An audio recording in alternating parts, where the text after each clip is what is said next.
Galera do Mundo das Lutas, o papo hoje é com o Demian Maia, que volta no UFC 263, próximo sábado. Demian, tudo bem com você? Tudo bom, Coutinho? Como é que tá? Tudo certinho, prazer ter você de novo aqui no canal Encarada. Demian, vamos lá, para começar. Primeiro explica pra galera, né? A sua última luta foi no UFC Brasília, né? No ano passado, então você tá aí mais de um ano sem lutar. Por que esse período você ficou sem lutar? Tem a ver com a situação do mundo, né? Da pandemia? Teve a ver com a procura por um adversário especial? Por que exatamente a gente demorou esse período para ver você de volta? Eu acho que teve a ver com tudo, mas principalmente o que você falou, como o mundo tava, porque primeiro o UFC ficou um tempo fechado, né? Logo que começou a situação. Aí conseguiu abrir e tal, só que muita coisa acontecendo, não tinham tantos eventos no começo, aí começou a regularizar de novo, mas isso tudo foi levando um tempo e juntou com, por ser minha última luta do contrato, também a gente tem achar um adversário interessante e tal. Então foram vários fatores, mas acho que principalmente, né, o mundo estava muito diferente ano passado e até esse ano, e acabou atrasando um pouco essa situação. Demian, por tudo que você estudou, qual que é a análise que você faz do Mohamed como adversário? Como é que você acha que o seu estilo vai encaixar com o dele? Como é que você vê essa luta se desenrolando? Eu acho que ele é um adversário assim que a grande qualidade dele é que ele é um cara muito raçudo e tem um gás muito bom, vem para cima o tempo todo. É um lutador completo, né? Um lutador que vem do wrestling, mas tem um striking, uma parte de trocação bem refinada, que ele vem treinando há muitos anos. E eu acredito, assim, o encaixe do meu jogo, que eu acredito, é no refinamento técnico mesmo do meu jiu-jitsu. Isso que eu ia te perguntar. Então, eu ia te perguntar exatamente qual que você acha que é a maior ameaça, né? A maior arma do Belal que você tem que ficar mais ligado. Você acha que é isso? Então, a resiliência e ficar sempre indo para cima, é isso? Eu acho que sim. É um cara que está sempre agressivo, né? Um cara que ele fica o tempo todo te colocando pressão. Demian, do que depende exatamente a decisão sobre o seu futuro? Já vi algumas outras entrevistas você falando que essa pode, como não pode ser a última luta da sua carreira, depende exatamente do quê? Da sua performance, de como você vai se sentir, depende de alguma conversa com o UFC em relação ao futuro, se eles tiverem alguma proposta. Eu acho que em primeiro lugar da minha performance, acho que isso é o principal. E não que eu queira fazer mais muitas lutas, eu acho que depois dessa eu faria mais uma eventualmente, vai estourando duas, mas isso depende muito como eu vou performar na luta, porque nos treinos eu me sinto muito bem. Eu acredito que tenho certeza que se eu conseguir transferir o que eu tive nos treinos para a luta, eu vou me apresentar bem, mas a gente nunca sabe, né? A gente só vai saber lá na hora. Então essa é a primeira coisa. E aí a segunda, claro, a vontade ou não, se eu tiver vontade de continuar do Dana e do UFC, de querer continuar. Então são basicamente esses dois fatores. Existe também talvez um outro fator no sentido de adversário, né? Há um tempo atrás você já citou alguns nomes que você gostaria de enfrentar. Então, se o UFC de repente falar, pô, Demian, quer enfrentar fulaninho, aí você consideraria também? Também existe isso. Isso aí, é claro que é uma coisa assim muito interessante. Você luta com uma pessoa ali específica que você acha que vai fazer um bom evento. Você teria alguém específico ou são vários nomes que fariam sentido, que se encaixariam nessa? Olha, no momento, há 4 dias da luta, não. Até tenho depois, até te falo o que eu penso, mas agora, nesse momento, só existe um para mim, que eu vou lutar no sábado. Tá certo. Demian, deve ter uns 2 anos, talvez até mais, né, que você fala sobre os seus planos futuros, né, do momento que tá. A gente sabe que você tem um canal no YouTube, inclusive para a galera que está assistindo, vou deixar na descrição para a galera se inscrever lá. Você tem o seu podcast. Eu queria que você explicasse para as pessoas, quando as pessoas imaginarem o Demian aposentado, o que as pessoas podem visualizar? Né? Que tipo de Demian a gente vai ver? A gente sabe que você trabalha bastante também dando seminário, dando treino, mas o que você quer exercer exatamente? Sabe que você é formado em jornalismo, como é que as pessoas podem esperar o Demian depois do final da carreira? Exercendo o que exatamente? Bom, com certeza coisas ligadas ao mundo das lutas, mais especificamente ao jiu-jitsu, então isso se desdobra em várias coisas. O o primeiro, claro, mais óbvio é como professor, então, não só na minha escola de jiu-jitsu lá em São Paulo e nas eventuais afiliadas ou franquias, mas também nos seminários que eu faço no mundo todo, e isso vai, claro, que se potencializar que eu tiver mais tempo para fazer isso, que hoje em dia, muito, assim, sei lá, 60%, 70% das propostas que eu recebo eu não consigo cumprir, porque não consigo ir para esses seminários, porque, cara, por exemplo, você vai fazer o seminário na Europa, você tem que fazer, não adianta você ir para um seminário, você tem que fazer alguns, e aí você tem que encaixar tudo direitinho, e aí não encaixa com a agenda do UFC, né, ou Ásia, quando é mais, mesmo Estados Unidos, que eu já fui até para passar o fim de semana e voltar para dar seminário. Tem a parte, um projeto também que eu tenho com o negócio de TV, que ainda não posso falar, mas está ali meio que pré-definido ali. A pandemia atrapalhou um pouco, mas eu acredito que vai sair esse ano. Que mais? Cara, tem um livro aí que a gente está para lançar, eu com um amigo meu jornalista também, contando algumas histórias minhas, mas principalmente falando sobre hábitos, né, de como algumas vezes coisas que eu errei, como eu mudei um hábito para ter mais rendimento e mais performance em certas situações da minha vida. Acho que vai ser legal também. Tem bastante coisa. Pô, agenda cheia aí. Então, Odemir, eu queria saber também qual foi tua reação, né, ao título do Charles do Bronx. O Charles, assim como você, é um grande representante do jiu-jitsu. E mais interessante, mais importante, o Charles, embora seja o recordista de finalização, sempre que a gente fala com ele sobre jiu-jitsu, ele sempre cita o seu nome, independente de qualquer coisa. É o cara do jiu-jitsu no UFC, na MMA, durante todo esse tempo. Então, como é que foi para você ver o Charles realizando esse sonho depois de tanto tempo, né, tão veterano quanto você no UFC?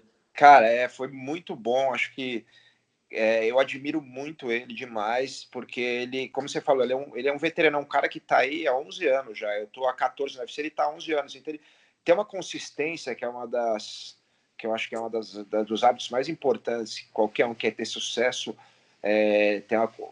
trabalhar essa questão da consistência. A dele é muito grande, ele estava lá batendo cabeça até ele conseguir a chance dele, conseguiu, foi lá, aproveitou, ganhou. E além de ser um excelente lutador, cara, a evolução que ele demonstrou na luta em pé, ele já era um grande lutador de jiu-jitsu, a evolução que ele tem no Muay Thai é um negócio impressionante, né? E isso tudo a gente sabe que é muito difícil nesse nível, já dentro do UFC, conseguir se manter mostrando ali que ele evoluiu e conseguir aplicar o que ele está aprendendo no mais alto nível. Mas, acima de tudo, ele é um cara muito gente fina, né? Um cara muito humilde, pé no chão, que não se deslumbra, tal. E isso acho que é o mais importante, até um grande exemplo de campeão, de recordista de finalização. Então, eu fico muito feliz de ouvir isso dele, quando ele fala isso. Ele assim, é muito bom quando você ouve de alguém que é seu parceiro de profissão, seu colega de profissão, e que é um cara muito reconhecido, que o cara admira alguma coisa que você fez. Então, não tem nem o que falar. Fico, felicíssimo que ele foi campeão. Você teve algumas oportunidades, né, durante sua carreira de fazer aquele duelo clássico, né, do jiu-jitsu com o wrestling, né? Acho que a luta contra o Ben Askren foi uma das últimas lutas, foi especial, muito especial por isso. O Charles, ele, embora não tenha tido oportunidade, muita gente ficou com essa curiosidade de ver como seria o Charles, o jiu-jitsu do Charles contra o wrestling do Khabib. Você também tinha curiosidade? Quais você acha que seriam as chances dele? Cara, se eu te falar que eu nunca pensei nisso, você falando agora, é uma coisa interessante demais mesmo.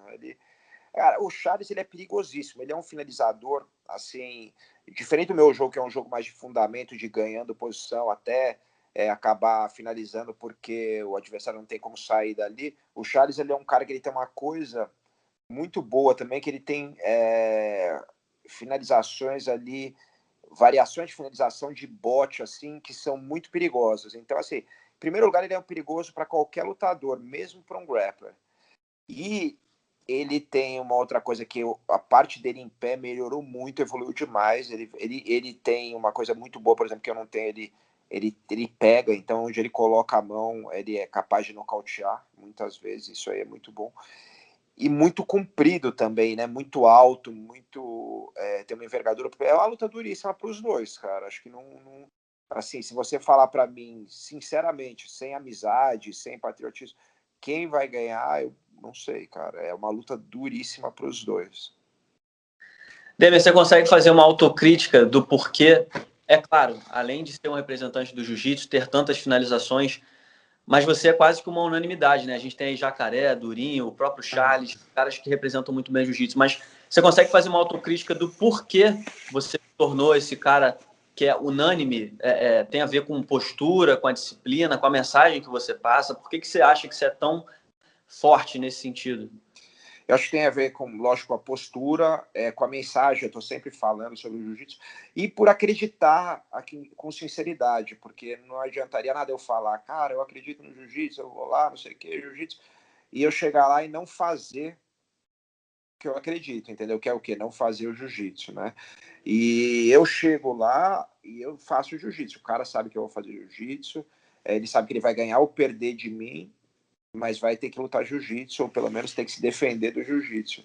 Então, acho que essa verdade, essa sinceridade que faz... não que outras pessoas não sejam, eu estou dizendo que, assim, acho que a grande maioria das pessoas são lutadores de MMA muito completos, né? E eu sou um lutador de MMA, mas muito especialista no jiu-jitsu. Então, e como eu faço isso com sinceridade e demonstro isso lá, acredito que isso que faz as pessoas me veem como uma referência nessa área. Se essa for, de fato, a última luta da sua carreira, ou mesmo que não seja, né, considerando tudo que você já construiu, como é que você avalia o seu legado? O que você acha que você deixou de mensagem? Como você acha que vai ser lembrado? Eu acho que, como você falou aí, como representante aí do jiu-jitsu, cara que veio numa geração depois do Royce para continuar carregando esse legado, e também, cara, como um cara com uma postura de lutador, de artista marcial, que eu acredito que é a postura correta.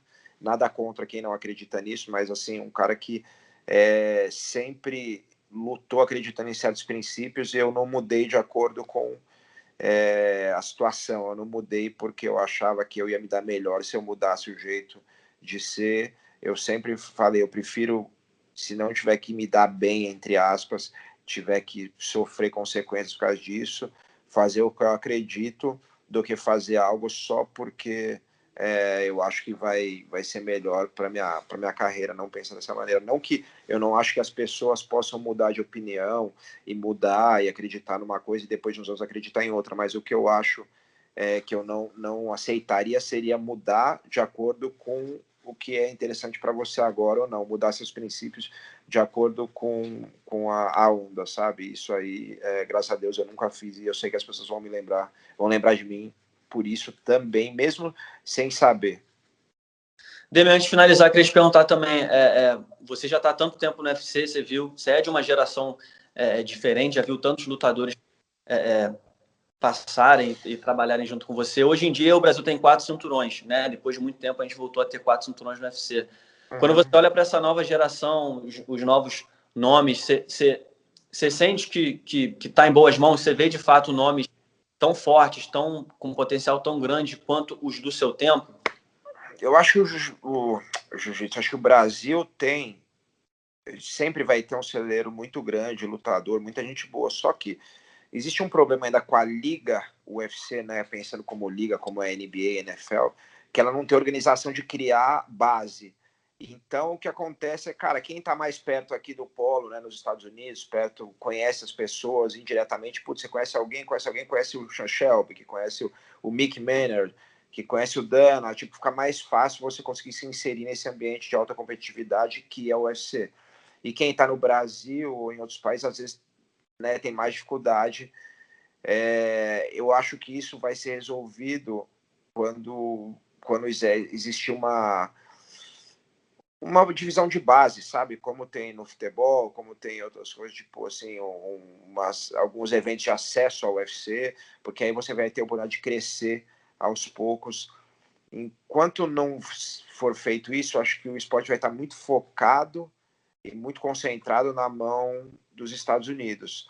Se o UFC pensar globalmente, decidir fazer uma coisa, continuar sendo mundial com os anos, né? Porque é óbvio que esses anos todos a gente teve uma coisa global porque era um esporte novo, mas agora começa a se fortalecer muito aqui na América do Norte pelo fato de o evento está aqui e tal, e não existia essas ligas menores relacionadas ao UFC pelo mundo. Se eles se preocuparem com esse desenvolvimento mundial, eu tenho certeza que o Brasil vai continuar tendo excelentes atletas. Se não, aí acho que a gente vai depender de algum outro talento que for aparecendo. E, Demian, queria saber a tua opinião sobre essa nova era que a gente está vendo aí acontecer no esporte de lutas entre youtubers e lenda do esporte. O que você acha disso, né? Porque levanta diversas questões, tem a questão do pagamento mais. E eu queria saber também se você tem interesse de um dia participar, seja no boxe ou até no jiu-jitsu, né? De se envolver em luta contra, sei lá, personalidades que atraem atenção, interesse público. Eu não acho ruim, não. Acho que tudo que atrai atenção para a luta é bom. Acho que, assim, talvez um erro, na minha opinião, é alguns lutadores estarem indo só pelo dinheiro. Acho que quando você faz uma coisa só pelo dinheiro, é um motivo fraco que não te faz encarar a luta como uma luta, né? Mas também não julgo, cada um pensa de uma maneira. Eu não faria dessa maneira. Se eu fosse fazer uma luta dessa, eu não sou contra, de preferência de jiu-jitsu, né? Ou até de MMA contra um cara, uma celebridade. Eu faria se eu tivesse vontade de me preparar, né? O dinheiro é muito bom, mas, cara, como lutador, eu tenho o meu orgulho de lutador de querer ir lá e, ganhando ou perdendo, fazer o meu melhor e estar pronto para fazer o meu melhor. Então, eu tenho isso, mas não acho ruim, não. Acho que traz o holofote para a luta e nada que traga holofote para a luta é ruim. Perfeito, Demian. Eu não vou te perguntar qual seria a melhor maneira, né, de fechar esse ciclo no UFC. É claro que a gente sabe que é usando jiu-jitsu. Queria que você deixasse uma mensagem para o público, o que eles podem esperar do Demian Maia nesse UFC 263 contra o Belal. Cara, queria agradecer todo mundo aí. Eu tenho fãs, não só no Brasil, no mundo inteiro, muito carinhosos e que eu só senti falta e pude perceber quando eu lutei em Brasília sem público nenhum, uma coisa que eu achava que não fazia diferença e percebi que faz uma diferença gigantesca. Graças a Deus eu vou lutar para os fãs agora de novo, né, presencialmente também, não só na TV, então você pode sentir aquela energia. E, cara, esperem aí, sábado eu tô muito bem preparado. Se eu, né, com humildade, conseguir colocar o que eu tenho colocado no treino, acho que a chance de ter uma ótima performance é grande.